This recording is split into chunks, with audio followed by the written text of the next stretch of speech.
Hello everyone, welcome to our program today. We are so glad to have you join us on the 49th anniversary of World Environment Day. We have two very special guests joining us today, one being Tiara Curry, a senior scientist at the Center for Biological Diversity, where she leads a Saving Life on Earth campaign to end the extinction crisis. She also works internationally with individuals and groups in support of celebrating and protecting biodiversity. Along with us is also Rob Callender, a social justice, environmental and labour activist and organiser. He's currently writing a book on the direction of the UK environmental movement while he finishes the interior of the fossil-free canal boat in Uxbridge, which he's currently broadcasting from. So hello, Rob and Tiara. It's so great to have you guys with us today. Thanks so much. I'm happy to be here. Thank you. So today we're all here, like we said, on the 49th anniversary of World Environment Day.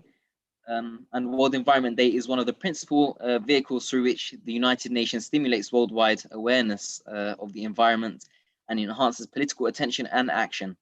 Its aim is to promote ways to improve the Earth's environment, such as conserving forests. And this year the theme is biodiversity, which, unlike an amateur like me, we have two professionals here to discuss.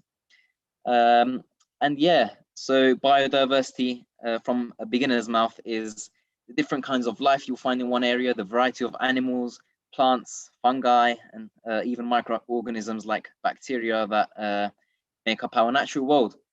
But yeah, like I said, of course, people like Tiara and Rob will know better. So Tiara, moving straight into the topic of climate crisis and biodiversity, since you are based in the US, we wanted to ask you a question that relates to also the United States, who on Earth Day, the President Biden had a summit with 40 of the world leaders where they had a climate crisis on the agenda. Do you believe, or have you seen any major acts that have been in process or acted upon? And if so, could you maybe briefly discuss what they were and how they worked out?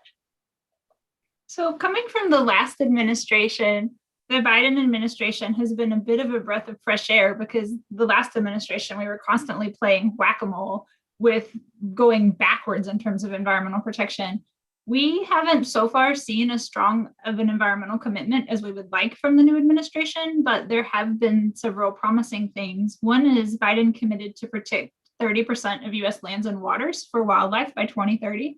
And then he has talked a lot about climate change. We don't think that the climate change measures that are being put forth are aggressive enough. We would like to see a 70% reduction in greenhouse gas emissions. But compared to the last administration, it's good, but we think that there's still a long way to go. So while they had the climate crisis on the agenda, like you said, there are still many more things that we can do. But have there been, even if it's at the very least, any acts? As you may know, during Trump's reign as president, they had actually left the Paris Agreement, but Biden had recently joined it back. I believe it was in April. So do you think these are small steps that are still having an impact, or do you think there's still a long way to go for the government to actually make a big movement on the climate crisis on the agenda? I think both of those things are true. I think that these are very important small steps, and it's great to be moving forward, but they're certainly not enough. We need bold, visionary action now to address climate change, to end the extinction crisis, to ensure quality of life for everyone. And so it's great that he rejoined the Paris Climate Accord, and some of the things he's proposing in the United States are hopeful, but we think we need far more aggressive action on a much reduced time frame. And it needs to happen, a lot needs to happen here in the next 2 years before the congressional elections. So now is the moment. We don't have a day to lose. Exactly. And it's not just the case with the United States. I believe every single country's government can relate. There's always much more that we can do, and much more that we can even say, even that impacts a lot. Speaking of other countries, let's go to the UK and maybe ask Rob a question. In a report last month, Greenpeace had said that 39% of the UK's plastic export now goes to Turkey, and this soars from 12,000 tons in 2016 to 209,000 tons in 2020. So what are your thoughts about the UK dumping plastic waste in other countries such as Turkey, like we mentioned, or Ghana, India, Vietnam, rather than recycling it? Yeah, I mean, I think it's terrible. I mean, I don't think there's a sort of moral way out of this, and it's part of a lot of what's going on in general in a lot of these in the climate talks as well, is that we think that these sort of pricing mechanisms, basically being able to say, well, we can ship that over there. We're paying to ship it to Turkey, so that makes it okay because they're creating, they're getting something out of this as well. Well, that's not fair. Environmental degradation you can't put a price on that. And then similarly with something like plastic, which could so easily be a part of a circular economy, so much of that you could then recycle. It's really sad that that's the case, and that's what they're doing. Rob, I believe you've also been working with Greenpeace, if I'm not mistaken. I believe it was in December 2015 that you joined. Could you tell us about your role in Greenpeace? I believe you joined your local group. Especially some of the projects that you guys have been working on that maybe has had a great impact on biodiversity and climate change. Yeah, sure. So, I mean, I came to Greenpeace really as an activist, and I continue to I very occasionally do some sort of freelance logistics work for them. But I mainly do sort of direct action with them. So I'm part of a large a pool that they have in the UK and internationally of Greenpeace activists who are, when an action comes up, when there's something that needs direct intervention or to draw the public's attention to, they'll call on us to do that work. One of the things that I do is I do speaking engagements, so I sort of fairly up to date with what goes on there, and also I work as part of the boat team. So I work when things need to happen at sea, and this year I was out at sea for a few months. We were doing actions targeted around deep sea trawling and marine protected areas, and particularly trying to safeguard those protected areas. So it's hard to really pinpoint what we're doing. Greenpeace is always, so much of what Greenpeace is doing is, directly about biodiversity. It's always fun when you get when I get a speaking engagement talk, because, for example, in this one, the subheading is biodiversity, specifically looking at biodiversity. And that's kind of exciting because from where I sit, all of these things are completely interrelated. So whether it's plastic pollution or big agriculture or big fishing or climate change in general, which is the big multiplier, they're all interrelated and they all create a massive loss of biodiversity. So every time you get a talk, you get a different angle from to talk about a web of very, very interrelated things. But for example, one of the campaigns I just did, if that's sort of part of the question here specifically, is we were dropping big granite boulders in the ocean. And this was so we had one of the Greenpeace ships, the Esperanza. We were in the channel between England and France. And there are areas there, marine protected areas. There aren't enough of them in the world already. But the ones that they're not being protected, even though they're called marine protected areas. So what Greenpeace did and what I took part in to highlight this was by dropping boulders there. And then there's a big complicated system with how you report these things so that no one gets endangered by it. We then reported where each of the boulders were so that deep sea and ocean bed trawling vessels basically couldn't trawl that area, or if they did, they would risk serious damage, and they would obviously not do that because of financial concerns. So effectively we were trying to protect these oceans for good, with boulders that were sort of geologically sourced to match the ocean bed composition there and things like that. So that was a way in which Greenpeace is doing something deeply direct there. And then on other times we do direct actions where we're sort of chaining ourselves to solar panels in front of the British Petroleum, the BP head offices in London on the day of their annual general meeting. That's sort of more spicy things that we do as well. Again, just to keep the message getting out there. My personal feeling is that with companies like BP, Exxon, Shell, who've known about climate change since the 70s, and they've known that it was going to ruin lives, it's not about letting these companies transition to renewables. I'm a hardliner when it comes to this. It's not the Greenpeace line, but it's my line, is that, they shouldn't be permitted to exist. If this happened in another country, we would call it corruption. We would call it deeply evil. We would condemn it. These people have lied to people. They've caused the loss of human life. They've caused untold suffering. Those companies shouldn't be allowed to continue making profit in any form, but the workers should still be protected. It's just about who needs to be accountable. There are things that, just so many things that we're running behind, especially in the global north, to sort of really address the issues of climate change. Yeah, that really does sound amazing. Like you said, handcuffing yourself to solar panels in front of BP is more spicy, and it really is amazing, even coming from a local group from Greenpeace. And I guess that also maybe we're not part of a local group like that. Maybe we are individuals. But like you said, if these companies are doing such things, maybe we can stop ourselves from going to these companies. Maybe we can stop ourselves from making purchases from these sorts of companies. Maybe that's our individual responsibilities rather than direct action as a group of activists, perhaps.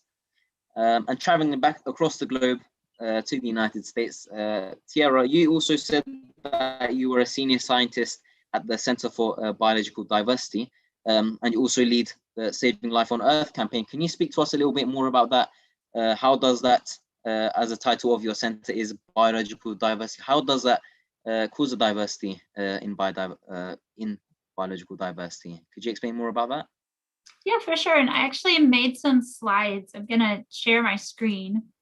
Can you see my screen? Yep, great. Okay, awesome. So yeah, I work at the Center for Biological Diversity. You can find us at biologicaldiversity.org. And our mission is just to protect all species, great and small, that are threatened with extinction. So that's like polar bears and elephants, but also small species like snails and fairy shrimp, because we think that all of the different plants and animals and fungi that we share the planet with are important and have the right to be here. So I'm excited to be on this World Environment Day talk. And World Environment Day, it was June 5th, and it's like an ongoing action. It's launching a decade of action on ecological restoration. So the theme that the United Nations is using for this year is reimagine, recreate, restore.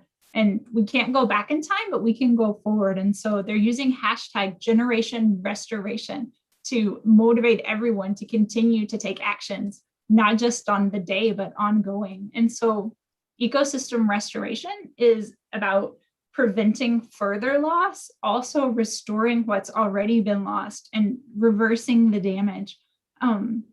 And part of this is looking at loss of biodiversity, fighting climate change, and human sustainable development goals all together, not looking at them in silos, but finding shared solutions to the problems. And there's an outline, decadeonrestoration.com has this playbook on restoration and how individuals can get involved. But I want to talk for just a minute about why saving biological diversity is important, because one time I was invited to talk to a college class and I blabbed on for an hour about endangered species and extinction. And at the end, a woman raised her hand and said, well, I don't even like animals, so why does this matter? And I realized I need to start at the very beginning, because I think most people naturally like animals in nature, but even if people don't, it's important to save nature, because our health is directly tied to the health of the plants and animals that we share the planet with, because of things like ecosystem services, which are clean air, clean water, soil stability. Snails and earthworms make the soil healthy. Freshwater mussels filter the water. All these animals,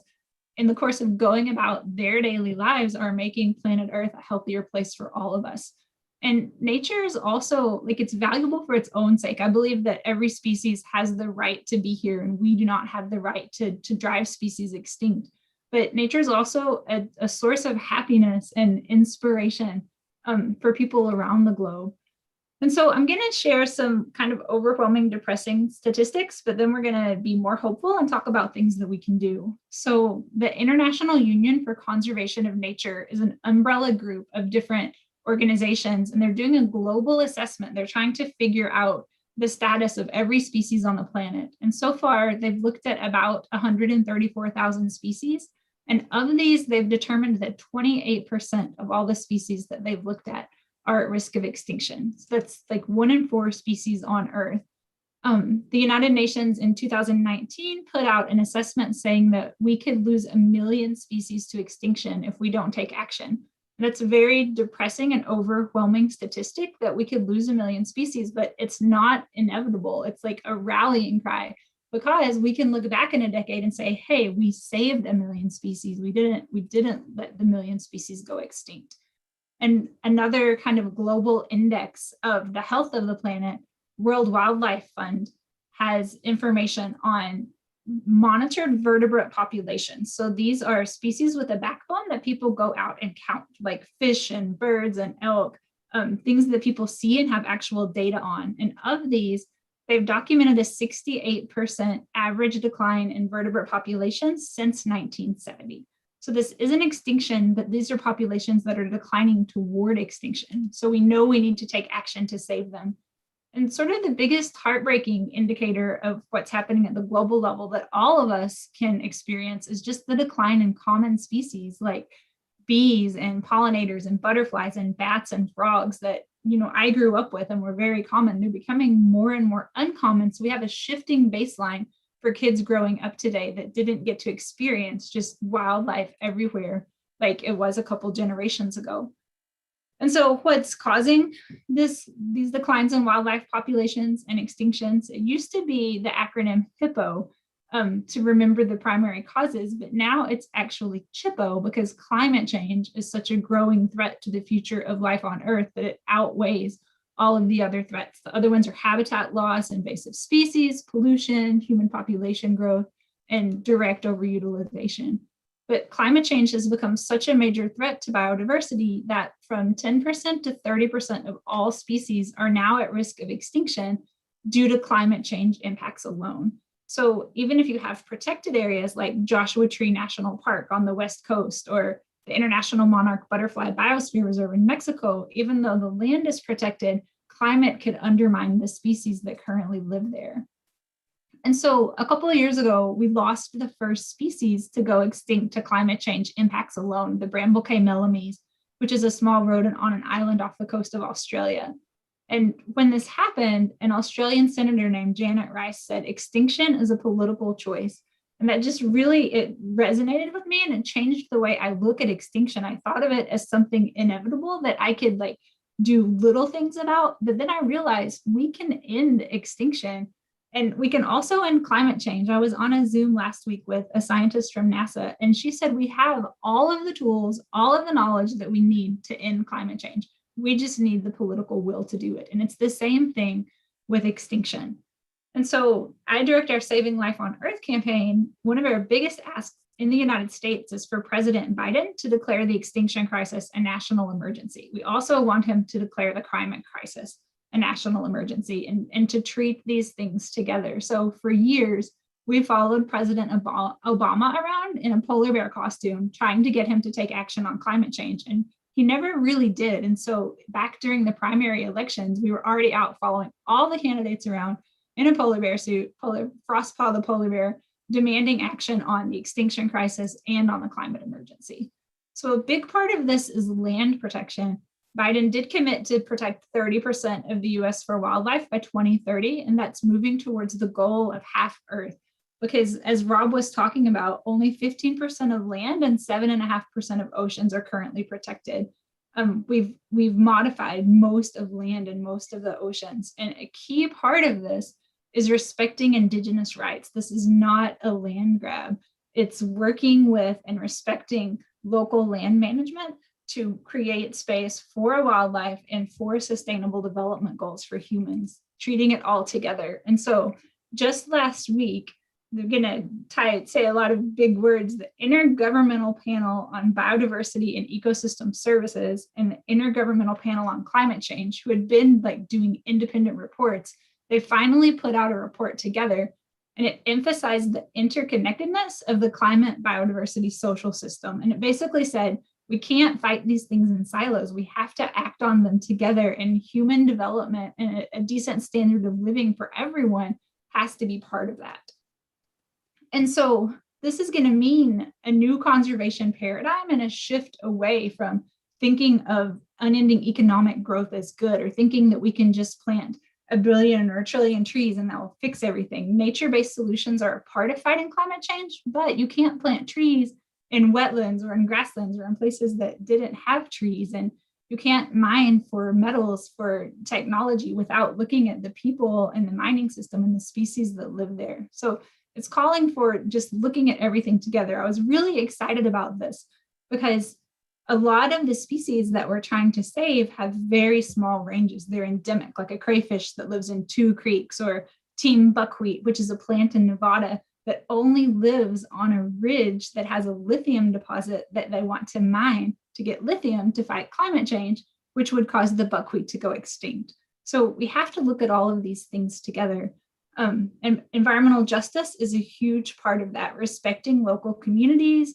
We know that marginalized communities and people of color and poor communities, they bear the brunt of climate change impacts around the world. And that's not fair. So we have to take action and treat all of the causes, and the solutions need to be shared, and look at the One Health concept, which is that the health of humans around the globe and the health of plants and animals are all connected. And so everyone can be part of this. Everybody's always asking me, how can I help? What can I do? Just do what you do. Make good choices, like eat less meat. We have a campaign called Take Extinction Off Your Plate. You can follow that at Choose Wild. If you're an artist, you can make art about endangered species. You can sing, you can write poetry, make noise, write your policymakers, plant a garden, whatever it is.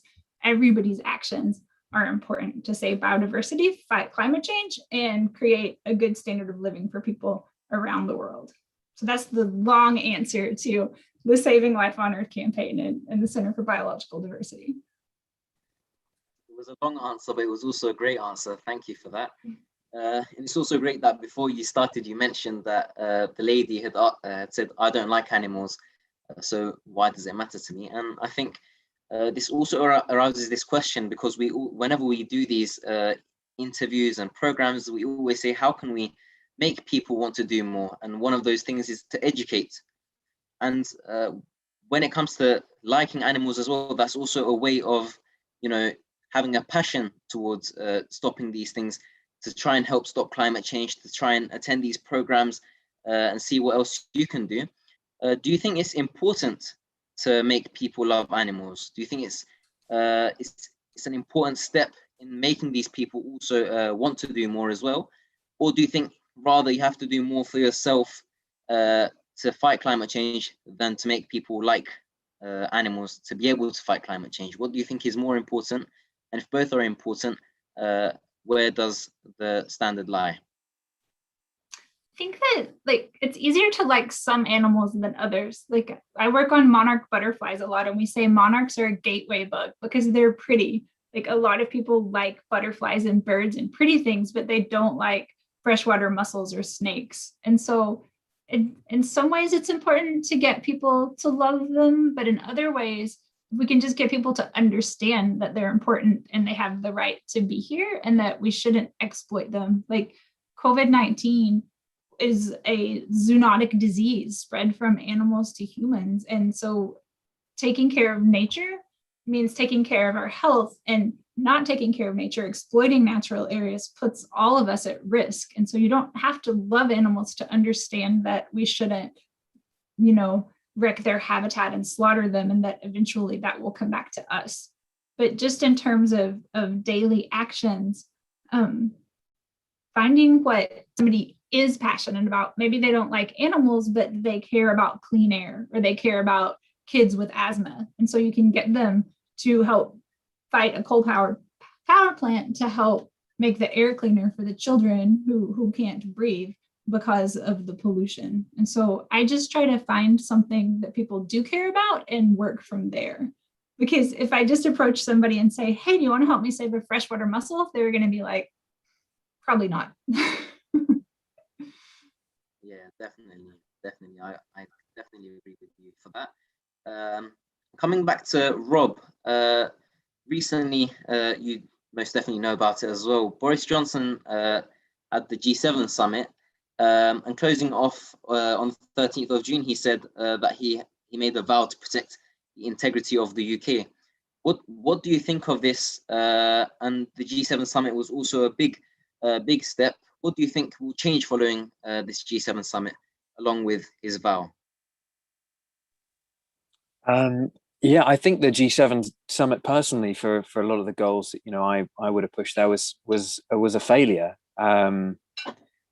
Especially considering what the UK is hosting COP26 this year, on so many important issues. It just didn't reach up to the mark. And I think part of this is it's to do with how all of these issues are deeply interconnected. Like when we're talking about biodiversity loss, when we're talking about climate change, we're talking about something that is the legacy of a very certain way of approaching the earth, the environment, as a commodity, as something that human beings are supreme over. It's a supremacy. And this way of thinking is not common. It has now become common because the global north has become incredibly good at exporting it. But it is not the dominant in terms of the diverse different ways in which human beings and human organizations have approached the environment. It is not the dominant way of thinking about things. And so, I'm so glad that Tiara was talking about the 30 by 30 campaign. It's a campaign that I find very problematic for the reasons that she highlighted. And part of this is to do with the history of national parks in general, whether that's in Africa or whether that's in America. So many of these national parks are linked to genocides. Madison Grant, who is one of the authors of the sort of the first national park movement in America, was ultimately a eugenics supporter. He was one of the ones who really believed that you could end, that there were dominant races, and that the other races, shouldn't have breathing room. This is a terrible period of history, and we're now living out the consequences of this. That isn't to say that we shouldn't protect 30% of our lands. We absolutely should, but we also need to be looking right underneath our noses. We need to start protecting the land that we have near us and just finding that connection to that land. I love the idea of a gateway bug. We need to be able to find this. Not everyone is interested in those things, but they can be. It has to become part of our survival and part of our way of life, which means we need a transition of our economies. We need a transition of so many aspects of our life and culture so that we can come into valuing these things as something that we have an equitable relationship with. It's not about supremacy, it's about equity.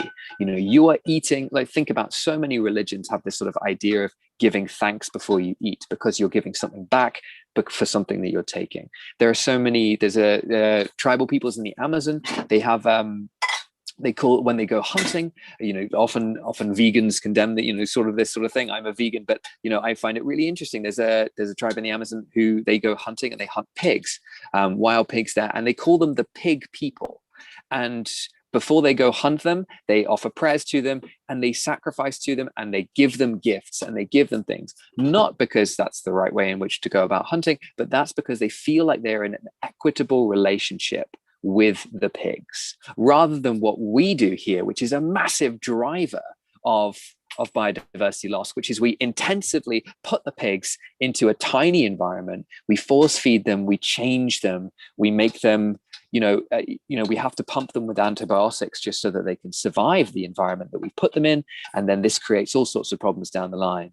It's a completely different way of valuing and looking at nature. And interestingly, using the example of eugenics and the horrors that happened in the first part of the 20th century, the thought can change in decade. The fact that people moved in such an awful direction in the 1920s, 30s, and 40s actually gives you a blueprint for how people could move in the other direction. Super, super fast. And that's what we've got to be hoping to create everywhere. And it's not a crazy hope. And that's how we're going to move Boris Johnson. It's only when people either, two ways of thinking about this. Either you move the population such that someone like Boris Johnson would never be elected. I can personally say that I'm in favor of that one. But also by the time you've done that, the sort of person who would be elected would be, championing policies that really could change the planet. And that's what we need. This year, the UK is going to be, the host, the leader country, they call it, for COP26. But at the same time, the UK is destroying its own biodiversity at a faster rate than it has done, previously. We are accelerating biodiversity loss here. We've opened the Cumbrian coal mine. We've reversed the Heathrow decision, so that potentially there's going to be an expansion of the runway. All of this has happened during COVID-19. At the same time, we've cut our foreign aid spending. There are some absolutely mad things that are going on here that make no sense in terms of the global picture that has created climate change. And so, there's loads that we can do in terms of biodiversity. There's things you can do in terms of your consumption. You can probably, with a little bit of thinking, and I really encourage you to go away and sort of scrapbook it, come up with the things that you can do for your consumption that would change your relationship to your environment and lower your impact. There's obviously plant-based diets. There's opposition to pesticides, fertilizers, just different sort of chain that you get involved with. But on the other hand, this will take a big political change. That's why I was so excited to be asked to speak by Human Rights Solidarity, because this is really linked. What we're talking about is so linked. And I think the other thing is that, like, environmentalism and human rights, and often indigenous rights and often Black rights have had a problem meshing together. And this goes back a really long way. It's partly because of how climate change activists and environmental activists often talk about their work. But the thing is, just as I said at the very beginning, we've arrived at climate change, and climate change, is often treated like the big disease. It's the symptom. It's the symptom of something much deeper and darker that has been going on, and is still, I have to say, the prevailing current of political legislation and general policy, especially in the global north. And that means we need to be thinking about really, in terms of climate change. Yes, Greenpeace actions are really fun, dropping boulders, we're doing direct things. And those things are important because we do need to reach people. It's that slow drip of culture change. And that's been helping to lay the ground, especially for younger people, to be, and I don't mean that in a sort of condescending way of saying, oh, the younger generation have to take it all on. It's not about that at all. The older generation really have to do this. And in a way, it's going to be harder for the older generation when it does happen, because when you're older and you're more entrenched in your ways, it's going to be harder for you to take on that massive, speedy shift. But this has to happen. And the reason why it's important, why everyone has faith in the young people and they express it so badly, is because all of this work has been sowing the seed. And at some point, there's got to be a tipping point.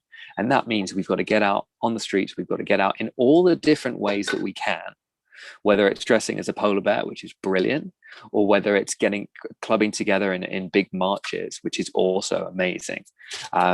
It's really grasping that and saying, this is me. This is part of my life, my world. I am interconnected. And interestingly, whatever choice you make to start working for the environment, to start working for something, a system that is bigger than you start a path.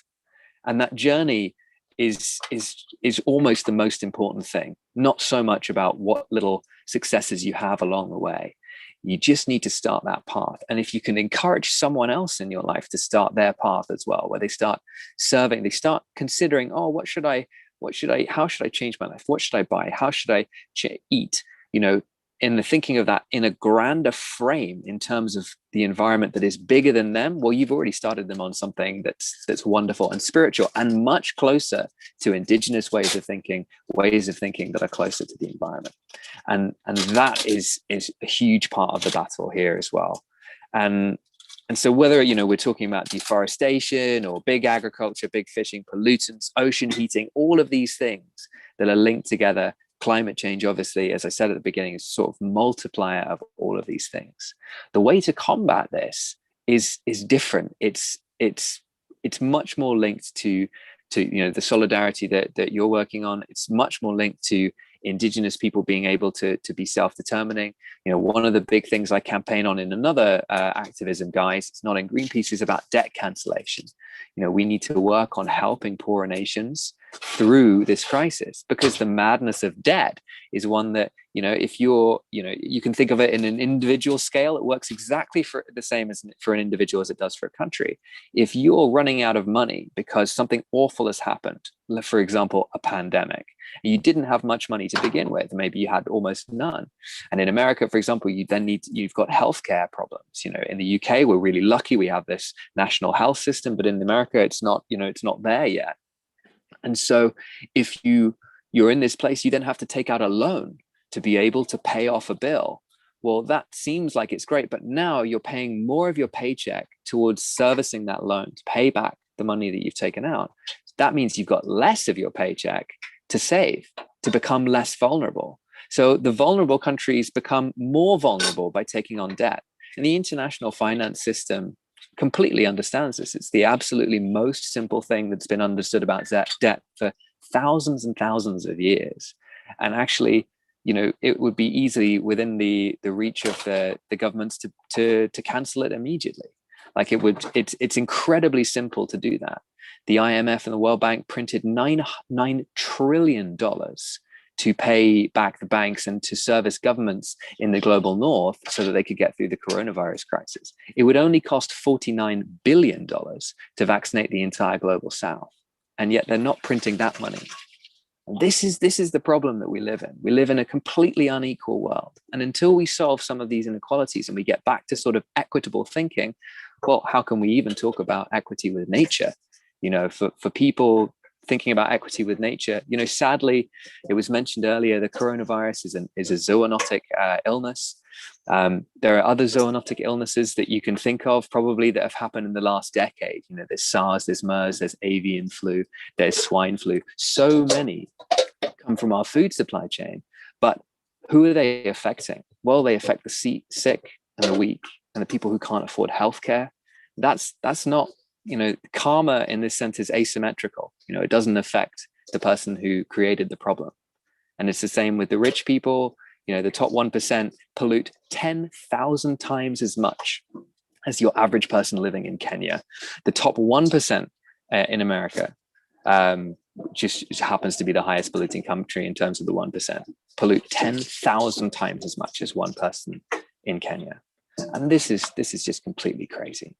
So it's a deeply interconnected, interwoven thing. And it's like the diversity, the biodiversity, and the ways in which biodiversity works and interconnects with each other, which Sierra is so much better equipped to talk about the way in which the whole ecosystem is constantly interacting. It's kind of like our political sphere as well. We need to not think, all you have to do is change your plastic straws or eat differently. You've got to be asking for a lot of things now. We've got to be on the streets for each other, whether that's Black Lives Matter or, because it's all linked. It really, really is. And start going out to the protest. That some other protests, you're like, I don't know what I feel about this. Worst comes to worst, you've gone outside on a day where you otherwise might have been indoors, and you find out the truth. But go outside, find out what they're talking about, and you might realize they're talking about something you care about a lot. And it's all fighting for against climate change. It really is. You explained that very well. Thank you so much. My next question to you was going to be whether we like it or not. All of these steps that we take individually are small steps. To be able to take larger steps, we need to get in contact with businesses, with governments. So I was going to ask, what can these governments do? What can these companies do? But after how you explained that, I think rather the question should be, what should these companies and what should these governments not do? Because like you said, they're the reasons for perhaps why these things happen. And yeah, thank you. You explained that quite well as well. Thinking of a more individual level, what can we as individuals do? Maybe people who aren't so involved in activism, maybe people who aren't so involved with their local activist groups. Tiara mentioned it briefly as well. Could we maybe perhaps explain to our viewers who are currently watching, what can they do? What can we do as individuals to help in the cause to fight climate change? There's so many actions individuals can take, and we can say that, like, by not using a straw or not eating a hamburger, that's a small thing, but there's so many of us now that all of those things absolutely do add up. And then like when you're even talking about straws, it's like straws, that's stupid, but where does the straw come from? It's plastic. Where does plastic come from? The fossil fuel industry. Why is there so much plastic? Because they need to offload their excess fossil fuels. So we need to make the companies take responsibility for not producing that plastic and take responsibility for its whole life cycle. So it's not just telling people to recycle, it's stop using plastic, but also like fight the plastic companies. Like right now we're fighting this big plastic plant in Louisiana called Formosa that's going in Cancer Alley, which is already a very polluted, disproportionately affected community. It's going to exacerbate climate change. It's going to hurt the health of the people who live there. And it's to get more stupid plastic that we don't need. And so that's the story of the straw, is the story of that whole life cycle. And just look at stuff. Everything comes from somewhere. Where does your stuff come from? And how is it sourced? And can you live without it? And part of this, I think all of this is really rooted in compassion for plants and animals and for human communities. Like what I eat means that it affects people across the globe in terms of climate change. If I eat a carbon intensive diet, somebody in Africa might not even be able to eat because of drought or storms, or like even big storms blowing the roof off their house and they don't have the materials to replace their house. And I'm partially responsible for that based on my choices. So just getting people to think about how everything we do may seem minuscule, but it all adds up. Is there anything else you would like to add on, Rob? Yeah, I mean, I actually kind of want to circle back to how you sort of made the distinction of sort of things you can do other than, you know, things corporations and governments can do. I think it's just to say that, you know, government can do a lot, and so much of what you do is political. There's another thing that's sort of often overlooked, but especially in the UK, I know a bit more about it in the UK. I don't know so much in the US, although I know it was important at some point. But in the UK, you can think about your union. You can think about joining a union and being involved with how you work. You organize as as someone who works. You know, we've seen an increase in union membership, a very small increase recently, because of after decades of decline because of the post-Thatcher era, and how sort of she made that so difficult, and the successive governments have made it very difficult for unions to organize. But the union membership is directly related to income inequality. You know, almost every single graph that you see about how many people are in unions versus how many people, you know, how much of a part of the pie the general person has, is they're completely linked. So part of this is just about being able to negotiate as a worker what you want from your workplace. We all are in corporations, or we all are part of you know, groups. I'm a gig worker. I work in lots of different places. I have 0-hour contracts all the time. You know, I don't have that much control over my employment. By joining a union, I've actually been able to get a little bit more control, a little bit more support, and I've met a whole load of really amazing people doing it. I think it's a fantastic way to think of, there's another way of taking action here, because that's how you can change companies from the inside. And it's also how you can begin to change governments, because you can then help to put pressure on your government to help you as a worker have certain rights. So one of the things that's happening here is that, you know, I don't want people in the fossil fuel industry who are people who are, you know, just trying to make enough money to pay off the mortgage and survive, to suddenly be out on the street with zero help. That shouldn't be what we're asking for. We wouldn't ask for that, you know, in any other industry. You know, we're asking for the opposite of that. And yet at the moment, because unions really aren't able to provide much protection for their members, and the government isn't doing much for their members, they're actually stopping the transition to fossil fuels. Because if someone is coming at you saying, I'm going to take away your job because I want to stop the fossil fuel industry from polluting, well, you know, if you've got no option and you're getting, you know, to your 50s, 60s, maybe you're thinking about getting a pension, you know, you've got your pension in the bank, but, you know, you really don't want to lose your job because you don't have time to get reskilled, and there's nothing going to help you get reskilled. You don't want to spend your savings on 4 years of like waiting, looking around for the next job that's not going to pay you as much. then we need to think about that as well as something. Worker protection is something that's really important here. So there's this that you can do as well. I think consuming what you consume, how you live is incredibly important, and bringing that element into your life where you as I said earlier, about being able to just like measure yourself in a different way, and take a little bit of creative pride in changing how you live as well. And again, it's not something you have to get right. You don't need to become a militant vegan, although it can be quite fun to be a militant vegan. It's about like changing the way you live so that you feel comfortable with that, and then maybe going a step further, finding out what you think is equitable. Thinking about equity in general is a really good way that you can start making a difference.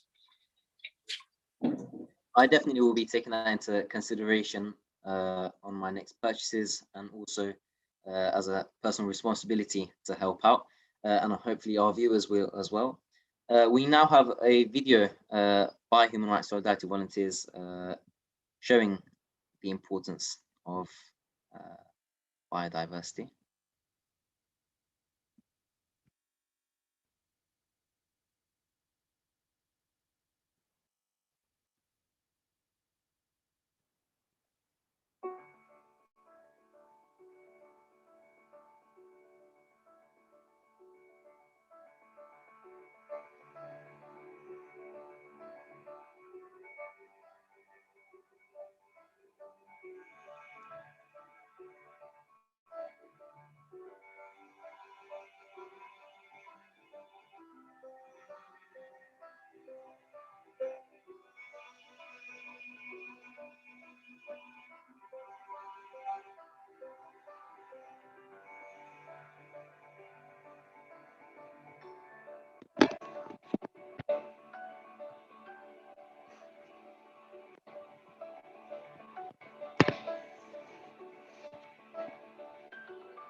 Thank you for that.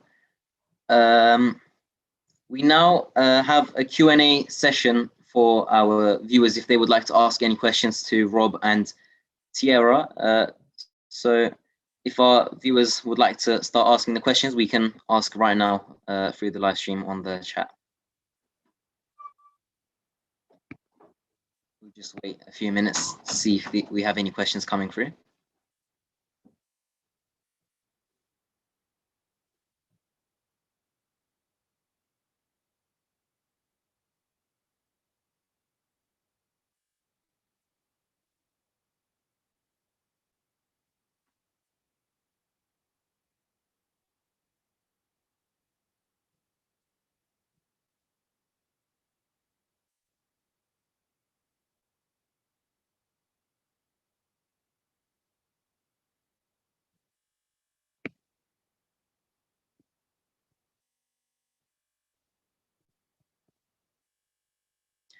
Someone has just asked, what is the importance of inspiring the youth to take part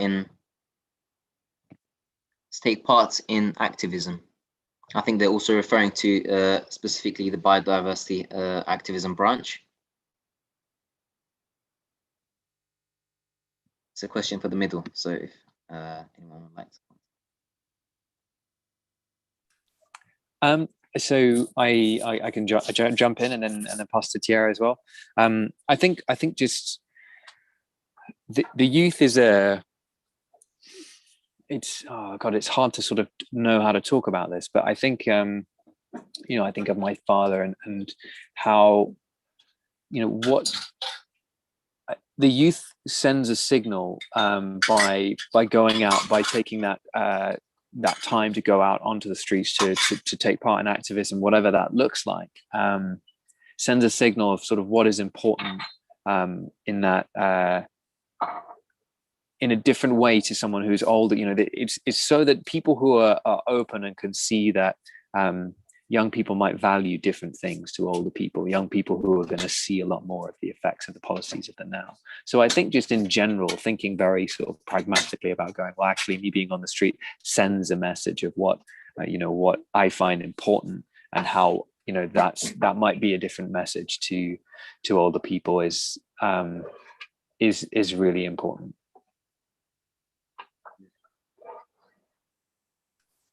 I think it's really important to center youth voices too, because like the young people that I interact with, they really get it. They get how everything is connected. They get that this is their future. They get that like climate change and species and quality of life and racial justice, social justice, food justice, climate justice. They just get it. Like I did a Zoom with a kindergarten class in Los Angeles, and they were asking me about climate change and pollinators, and it was amazing. Like I honestly, I kind of dreaded it because I didn't really know how to talk to 5-year-olds, and I mostly just listened to them, and they were like, I just left with my heart bursting because they are already thinking about these things, and it really is a new world, and we can't just put the responsibility for fixing it onto the youth. But I am so just inspired by how they just innately get how everything is connected, and just think about things differently, think about people differently. Yeah. Thank you for that. Someone else has asked, Rob mentioned plant-based diets. What do you think about mock meat, so meat or chicken alternatives, and green gas emissions? And could Tiara also elaborate? Yeah, so I can't eat gluten. I have a gluten intolerance, so I can't eat all of the wheat-based ones like seitan. But I love all the mock meat stuff. Not, I mean, you know, I don't feel like I need a meat substitute, but nowadays you get some very cheap, healthy burgers from places that taste really good, and they're pretty easy to cook. So I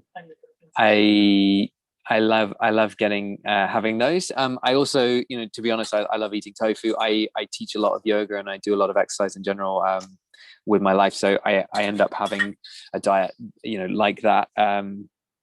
But also, you know, I've never really had a problem. I find, you know, in terms of like what the impact is of mock meats or things like that, obviously the most obvious sort of thing that we're going to talk about here would be soya, because soya is so linked to deforestation. Everyone's sort of aware of that. You know, wheat made for vital wheat gluten is such a tiny impact in terms of like the global wheat consumption. It's not really seen as that, but I think it's, you know, we can safely say it's exactly the same for soya.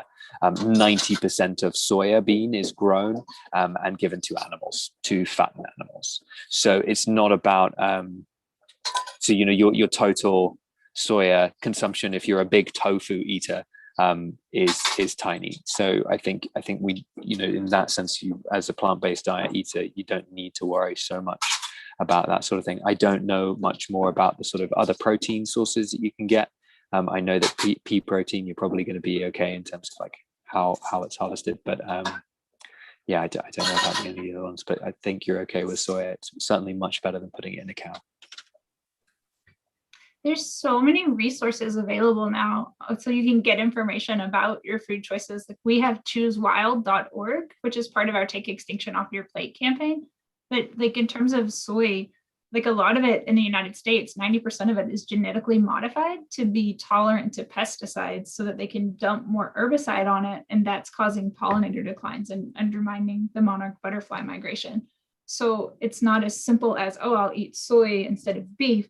You need to figure out the whole carbon cost. And certainly plant-based diets have much, much lower carbon imprint than meat-based diets. But there's also things like choosing organic when you can, choosing local when you can, growing food if you can, and just looking up the carbon and the other impacts like almond milk. The pesticides they use on it can be really detrimental to pollinators. And so it's really like a whole, look at the whole thing. It's like, if I was talking about stuff, where does your stuff come from? Where does this food product come from? Yeah. Yeah, that's great. That's all we have time for. So thank you to the viewers who have been asking questions in the comments. Thank you especially to Tierra and Rob for sparing their time to speak with us, to educate us, and to mainly inspire us, because I definitely have been inspired and motivated to change my ways about all these things I could do to possibly help avoid this further damage made to climate change and also help with biodiversity. So thank you guys. Thank you again to our viewers who have joined us today, and happy World Environment Day to everyone. Thank you.